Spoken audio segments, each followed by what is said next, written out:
Two, and one. Welcome, Facebook friends. I'm Marc David, founder of the Institute for the Psychology of Eating, and I am here today with Nadine Dumas. Welcome, Nadine. Thank you. Thank you for having me.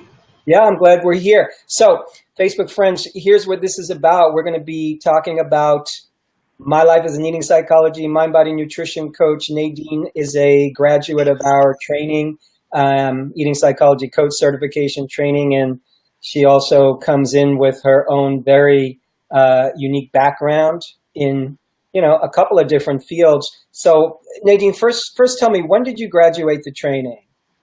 I graduated in 2017, so just a month ago. And just give us a sense of why did you even wake up one morning and push the button and say, okay, I'm going to do this. This seems like something logical for me. And that's really what ended up happening. I remember a couple of years ago seeing a girl that had taken your courses, and she posted about it, and it always kind of stayed in the back of my mind. And last year, I was just at a point where something needed to change. I've never really been one to do the same thing as everyone else. And so I started looking at different options to help my clients and ended up remembering what this girl had posted. So I tried to Google all of these different names, and then I ended up finding the eating psychology. Literally hit the button and started, I guess it would have been in, I don't know when it was that we started. October? Mm-hmm. Yeah. Last year? Yes. Yeah. So prior to the training, tell me about your professional life. So I live in the Cayman Islands, and 12 years ago I moved here, and I was an accountant. And I lived here for 2 years, worked as an accountant, but I started to fall in love with the fitness industry. Mm-hmm. Enough that it made me want to quit my job as an accountant. Mm-hmm. And I moved back home to Canada just for a couple of years, got all my certifications in nutrition and training and everything like that, and decided to move my company back down here. And just worked with everyone online. So for the past 10 years, I have trained and dieted your average everyday individual to your national level fitness competitor, basically a very broad range of people that I've worked with over the past 10 years. And I would diet and train them online from afar. That's really where all of this has led me to. And as I was working with all of my clients, I just always knew that there was something more that I could do to help them. And like you were saying, the diet industry is a $65 billion industry with a 95% failure rate. And it's true. And I just never really wanted to be fully in that realm and start helping people on a much higher level. Isn't that amazing how that happens? For so many of us, we wake up one day, we realize it's time for a career change. We realize, hey, let me follow my loves and my passions a little bit more. I'm just super impressed that you were able to make that transition. Mm-hmm. It's not easy.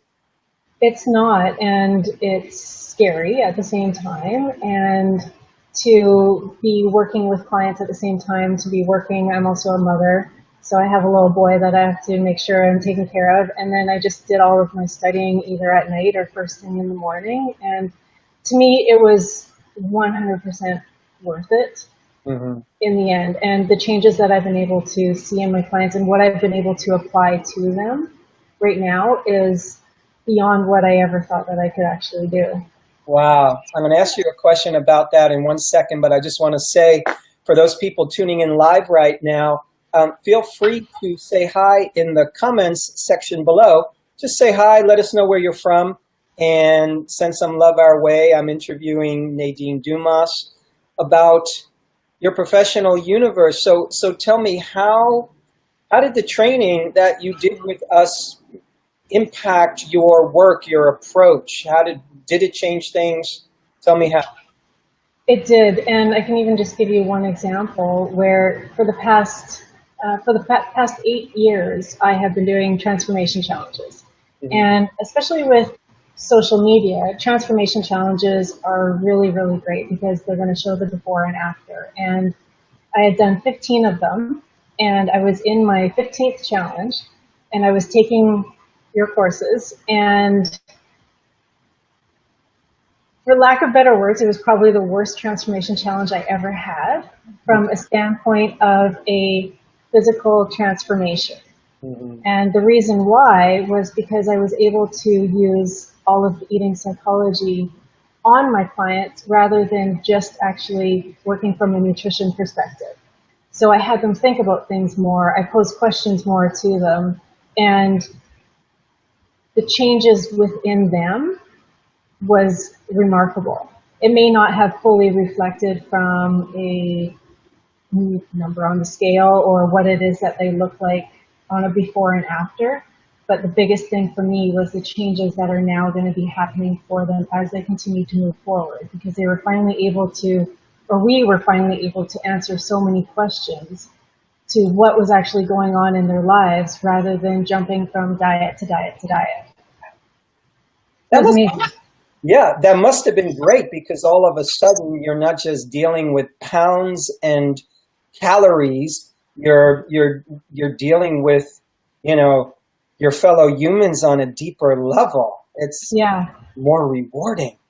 It really is. And, you know, for some it was a little bit of a struggle because what they're always used to is calories, macros, diet, diet, diet. I don't want to talk about that. I don't want to talk about that. But it was, you know, you just really have to build that trust with them. You have to build a friendship with them so that they feel comfortable enough, for one, to open up, but then also to, I guess, trust and allow, basically.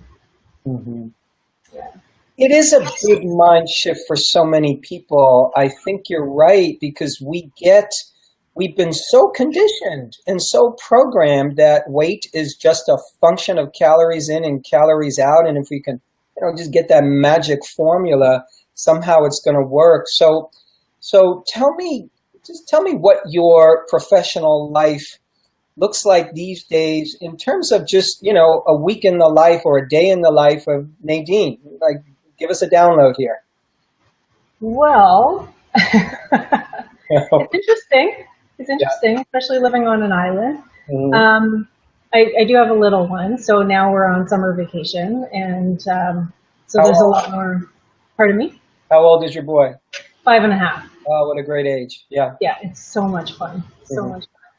And so in between us doing summer vacation stuff, I will see a lot of my clients one-on-one, or I do Skype sessions with them one-on-one. I'm also just involved in a ton of other projects, and especially with being down here on the island, I'm really trying to position myself as the health and wellness expert down here. So really getting into corporations. My main goal is to get into corporations and actually work with people, work with employees, and help corporations see a better bottom line, because it really all has to do with the eating psychology.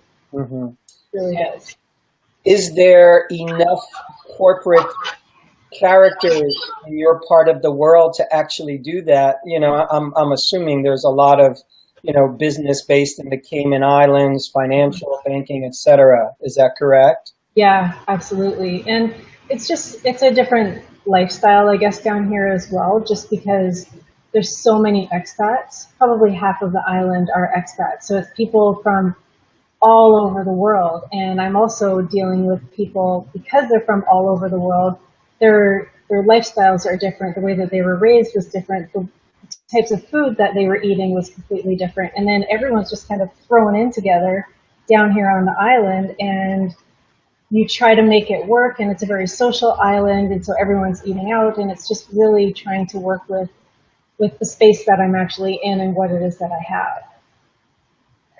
It's a great challenge. You know, it really is. I think if we look at it like that, you know, as professionals, as coaches, as people who are trying to help others when it comes to their health, their body, their eating, their personal development, we got to sometimes put the puzzle pieces together. I think we have to be good detectives about our own life and our own environment. And, it really sounds like you've asked yourself those questions. Okay, how do I establish my uniqueness in the location that I'm in? But it also sounds like you're doing local, but you're also doing online. Yeah. So probably the majority of my clients are still in North America, and then also in Singapore and Australia. Singapore is very much a higher expat population as well, so it's very similar to here. And yeah, so I'm working with people online, but now also really trying to, especially because I can do so much more face to face, I want to start working with a lot of people down here. And because of my background in corporate finance, I understand what people's lives are like working in a corporate office. I also understand what people's lives are like when they have a child. So all of those things come into play when, if you were just trying to do things from a diet perspective, they almost want you to fit into a box. And you can't do that when you have deadlines and you have children and all of those different things. So someone really needs to be able to understand that part of your lifestyle as well. Well, good for you for branching out in that way and really just integrating really your past experience into what you're doing today. I think it's just a great thing. So something surprising that you've learned or discovered since taking this training and working with people. I didn't expect this. Something good and surprising. Probably a lot more for myself. Mm-hmm. I was able to help coach myself, actually. One of the things that I do is I also do fitness photo shoots. And every single time I come close to doing a shoot, I get a lot of stress. And my body responds in a certain way because of it. And I've just never been able to figure it out. And when we talk so much about digestion and your whole story about the lion being chased by a lion, your digestion turns off. That story, I think, was right at the very beginning of the courses. And that has stuck with me, and that has really helped me learn for myself on how to prepare myself for things and how to understand, okay, if my stress is here, then this is what's going to probably happen with my body. This is how it's going to be affected. So what's a different way that I can actually do that? By doing that myself, I'm also able to help coach my clients as well. That's the beauty of this work. We get to work on ourselves and we get to help others at the same time. It's just this great flow. I just want to say, Hannah is saying hi from South Carolina. Thank you, Miss Hannah. And Fuller just raised her hand and said hi from Tampa Bay. And for those popping on right now, just feel free to say hi in the comments section below. Let us know where you're from.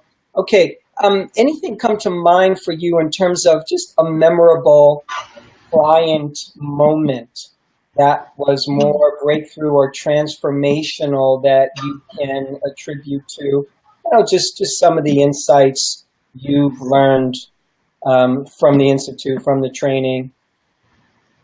There has been a lot, and especially when I was doing my transformation challenges, I had quite a large number of women in it, and so I was doing a lot of one-on-one, and I would ask them a lot of questions. And there was a woman that kept on messaging me, and she's like, you know what, this isn't working, this nutrition plan isn't working, I'm not losing any weight. And I kept on saying to her, it's not because of the diet. And so I would start asking her a little bit more questions, and, what's your life like? What's your current job like? And she had said to me, she said, one day I really wish that I can become an entrepreneur and quit the job that I'm doing. And she said, my husband does it as well. And I said, oh, well, what did your husband used to do? And so she told me, and then she told me what he's doing now, and now he's an entrepreneur. And she was really envious of it. And so we kind of went on our way, and then the next week we started working together again, and she emailed me, and she said, you know what, something's just not working. My weight is not moving, and I just don't understand why. And at the very end of the email that she sent to me, she said, one of these days I'm going to quit my job and I'm going to become an entrepreneur like you, and I'm going to be like my husband. And she said, my husband's a photographer, and he takes pictures of beautiful women all day long. And so I emailed her back and I said, can I ask you a question? And I said, how's your marriage? And she just started bawling. And she said, I don't feel like I'm good enough. My husband takes pictures of beautiful women. He does headshots and I think some fitness stuff as well. And she's like, and I just don't feel worthy. And I keep on beating myself up. And she goes, and that's why I need you to diet me. That's why I need to lose weight. And I said, this is not the issue. The diet is not the issue. I said, it's what it is that you believe in yourself and how you value yourself, and what it is that you're seeing with what's kind of going on with your husband. That's what we need to work on. So because she was one of the people in the Transformation Challenge, I think maybe in a total of 12 weeks, maybe there was 5 pounds lost, but the marriage ended up ending. And it was probably the best thing that could have ever happened to her. So she's on a journey to find herself right now, and it's amazing. It's a little bit tough for me. Just I don't ever want to feel responsible for those things, but I was happy to be able to pose questions rather than her go and chase another diet and try and cover things up. I've had a lot of stories like that, actually. Well, good for you. Yeah, and it's exactly as you say. In my opinion, you didn't break up anybody's marriage. You asked the right questions to help someone drop in deeper to what really matters most. And what an empowering thing to do. Some relationships are forever ones and some just aren't. I mean, that's the way it is. That's life on earth. But I think there's so many people, that's why I love this work, because there's so many people out there, once again, they think the answer is, well, if I can just change what I see in the mirror, and this way, that way, the other way, then everything's going to fall into place and life is going to be good and all my problems are going to go away. And it just ain't true. It's not. And one of the other things that you said in the course too is that sometimes clients will maybe not believe you, not trust you, and go off and try something else. But either eventually they will come back around once they've tried a couple of other things, or they've realized that some of the things that you actually have said to them have actually impacted them, but it may not have impacted them at that moment. It may have impacted them 6 months down the line. So still knowing that you actually are doing a good job and being able to help someone, but also knowing that it may not show up for 6 months. Mm-hmm. That's almost, I think some of the people that have the easiest time with what you're talking about, understanding that sometimes there's just a time-released transformation that doesn't happen in that one session, but what you said in that session ends up sprouting 6 months down the line. Parents can understand that. There's a lot of things you do with your kids. It's not going to be as if they change all their behavior in that one moment, but you're planting seeds. Yes. My son is 24 and he remembers things that I said to him when he was 6, 7. There's certain things he just remembers, and he'll say to me, yeah, that really impacted me. It changed my thinking and I didn't even realize it. And one day I just remembered it. And I didn't even remember what he was talking about, but yeah, I could imagine that I said that to you. I think it takes Nadine, takes a certain kind of trust and faith in what we know, what we believe as people and as people who are here to help and serve others. Like if we are coming from that place, even if we're a little off, at least we're in right alignment with the universe. We're doing our best to bring in the light and bring in awareness and bring in consciousness. Right. And the one thing that I do want to say too is to anyone that may be starting have graduated with eating psychology and is now on their way, that may not have been doing a lot of this in the past is it does take a while to get yourself to that point where you feel comfortable in your abilities, especially when someone pushes back or almost like bullies, like we've talked about in the course. And it took me a long time to be able to fully have the confidence to trust my own abilities, I guess. Yeah. And not kind of go towards what it is that the client is suggesting or making a quick change just because they don't like something, and just really, truly feeling comfortable with what it is that you're saying. And if a client does leave you, feeling comfortable and confident enough in your abilities that it's okay. Mm-hmm. I think that's called maturity. Yes. Really. What else can you call it? You know, it's, I was thinking the other day that one of the most difficult age groups, I believe, is when we're in our 20s. You know, teens are challenging, but I find that the 20s for most people are so hard, especially when you kind of look back on it. And a piece of it is, yeah, learning to have confidence in ourselves, learning to have confidence in our ability, you know, because we're just stepping out into the world. And I just think what you just said holds true for anything in life.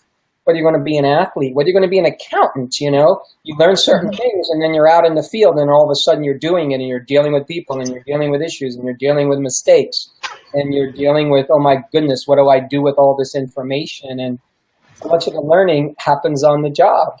Yeah, it does. Right? So what keeps you inspired? What keeps you going? You know, when the work gets challenging, when you get tired, when sometimes you don't have successes, or just in general, what juices you up about doing this work that kind of adds wind under your wings? I think it's just really, I just love what it is that I do. And I've been doing it long enough that I truly know that I do love what it is that I do, because it's been tough, especially working for yourself. And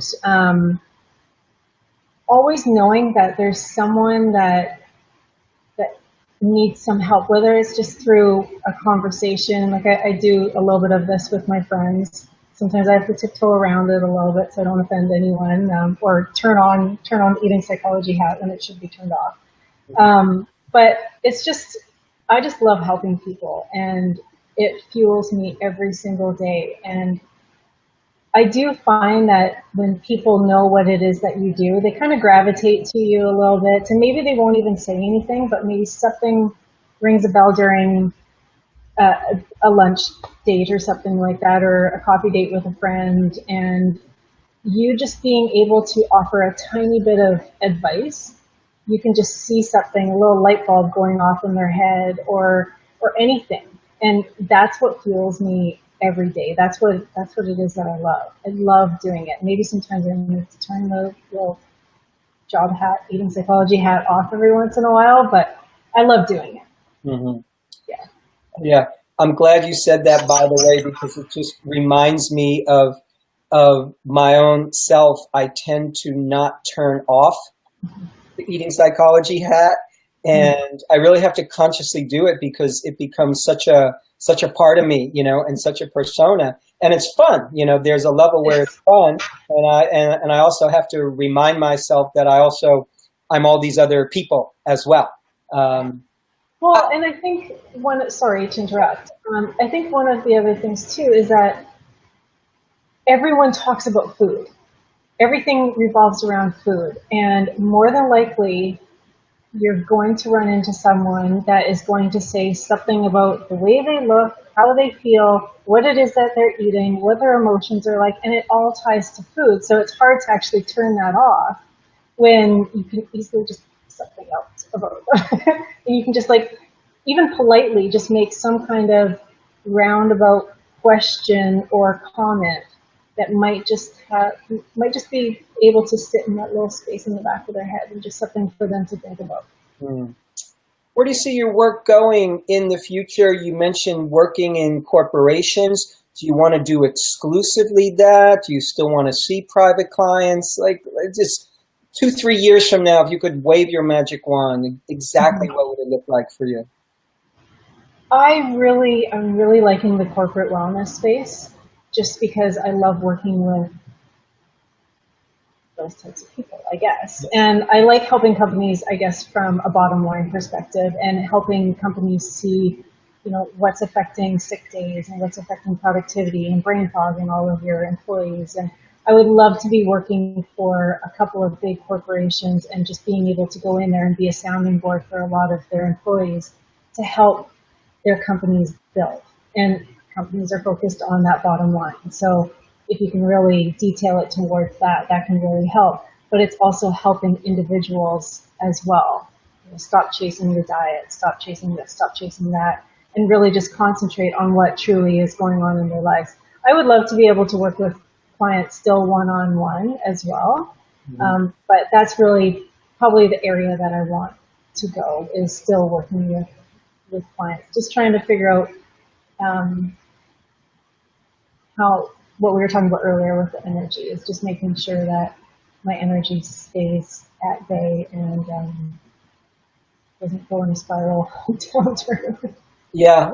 So for those of you on air here, Nadine and I were talking about the challenge when you're seeing clients. It's easy to take on energy sometimes, and at the end of the day find that, wait a second, it feels like I'm carrying something that doesn't quite belong to me.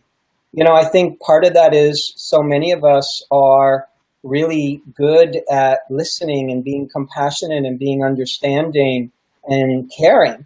And we don't realize that part of that is we literally take on other people's pain, or we take on their story. And there's a difference between, doing our best to help someone with it and somehow taking some of their psychic load. Yeah, it's one of the great challenges of this work. I find as I got better and better doing that piece, I actually got better at helping people because I wasn't taking on their energy, so I had more energy to give. Okay. Yeah, so just it's finding what works for you. Yeah, it really does. So I am so thrilled that we got to have this conversation. I'm amazed and impressed how you've created a lifestyle for yourself and a professional universe that kind of matches what you've wanted. And especially being a mom, I'm sure it helps to have the kind of profession where, you pick and choose when you see people. Yeah. So I think that's huge these days. I know I love that piece of the puzzle. Yeah. So how can people find you? They can find me under NadineDumas.com. I'm actually launching my new website, I think on Monday, my eating psychology website. Yeah, so right now it's my older website, which is NadineDumas.com. Instagram, NadineDumas.com. Facebook, Nadine Dumas. Or sorry, not Instagram, NadineDumas.com. Instagram, just under Nadine Dumas. And then under Facebook, Nadine Dumas as well. And I bet you're pretty lucky because there's probably not a lot of Nadine Dumas, so nobody grabbed your URL before you could get to it. No, I was okay.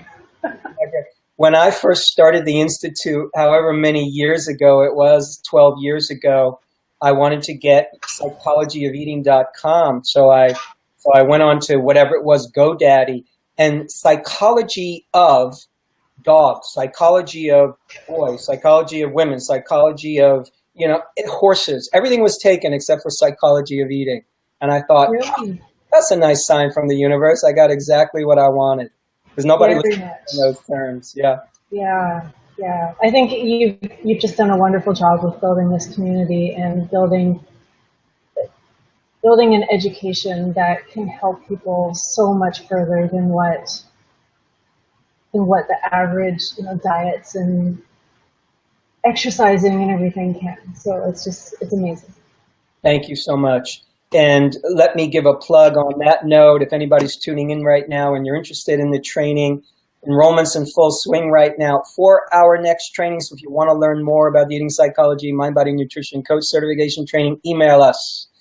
info@psychologyofeating.com. We'll set you up with one of our enrollment advisors with a phone call. We'll answer questions by email. We're pretty relaxed. We don't hard sell you. We just want to educate people. Nadine, thank you for just being so gracious and sharing about you and your world, and just wishing you the best of luck in realizing your visions for your work life. And you know, I just think if we keep coming from a good place and keep doing the work to get to where we want to go, life finds a way for us. Yeah. Yeah. Yes. Thanks again, Nadine. Thank you. Thank you, Facebook friends. Lots more to come. Y'all take care.